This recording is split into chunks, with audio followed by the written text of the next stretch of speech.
পারমাণবিক হামলা থেকে রক্ষা পাওয়ার উপায়গুলো হল: ১. হামলার আগে প্রতিরোধমূলক ব্যবস্থা।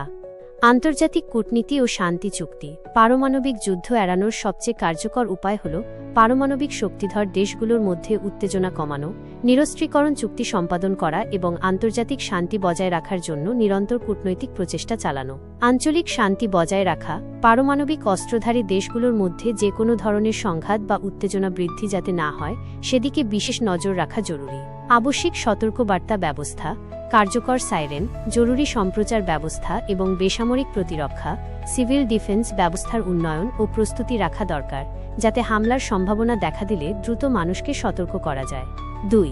হামলার সময় ও তার ঠিক পরে তাৎক্ষণিক পদক্ষেপ। তৎক্ষণাৎ আশ্রয় নেওয়া, শেল্টার ইন প্লেস।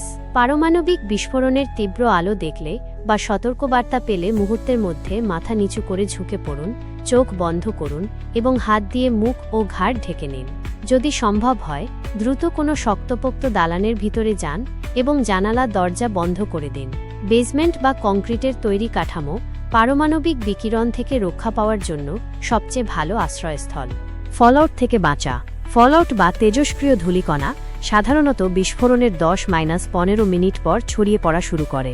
এর আগেই কোনো নিরাপদ আশ্রয়ে ঢুকে পড়া অত্যন্ত জরুরি। আশ্রয়স্থলের দেয়াল যত মোটা হবে, তেজস্ক্রিয়তা থেকে রক্ষা পাওয়ার সম্ভাবনা তত বেশি। কর্তৃপক্ষ নিরাপদ ঘোষণা না করা পর্যন্ত অন্তত 24 ঘণ্টা আশ্রয়স্থলের ভিতরে থাকার চেষ্টা করুন। ৩. দূষণমুক্ত থাকা। যদি বাইরে যেতে হয় তবে ফিরে এসে শরীরে লেগে থাকা তেজস্ক্রিয় ধুলো সাবধানে ঝেড়ে ফেলুন। বাইরে পরা কাপড় খুলে ফেলুন এবং একটি প্লাস্টিকের ব্যাগে ভরে রাখুন, যা পরে নিরাপদভাবে সরিয়ে ফেলা যাবে। সাবান ও জল দিয়ে গোসল করুন।